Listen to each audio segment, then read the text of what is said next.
વડોદરાના ward number 8માં મહિલાઓ માટે વિશેષ ધાર્મિક પ્રવાસનું સફળ આયોજન કરવામાં આવ્યું હતું, જેમાં મોટી સંખ્યામાં મહિલાઓએ સારંગપુર હનુમાનજી અને ગઢડા ગોપીનાથજીના પવિત્ર દર્શનનો લાભ લીધો હતો। આ પ્રસંગે આયોજન કરતા સ્વેજલ વ્યાસે જણાવ્યું હતું કે વોર્ડ નંબર 8માં હજી સુધી કેટલીક મહિલાઓ દર્શન માટે જવાથી રહી ગઈ છે। તેમને પણ આવતા સમયમાં વહેલી તકે યાત્રાધામના દર્શન કરાવવા માટે તેઓ પ્રતિબદ્ધ છે। દર્શન પૂર્ણ કરીને પરત ફરેલી મહિલાઓમાં ભારે ઉત્સાહ, આનંદ અને ભક્તિમય માહોલ જોવા મળ્યો હતો અને તમામે આ ઉત્તમ આયોજન માટે આભાર વ્યક્ત કર્યો હતો।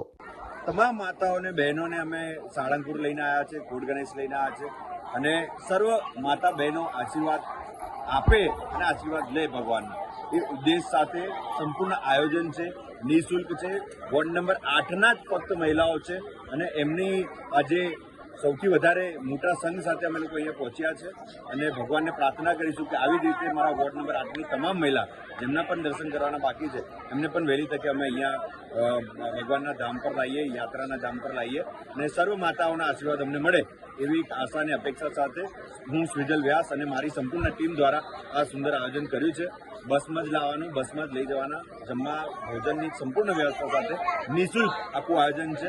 સર્વ માતાઓના આશીર્વાદ અમને મળે એવી અમે એક અપેક્ષા રાખીએ। હર હર મહાદેવ।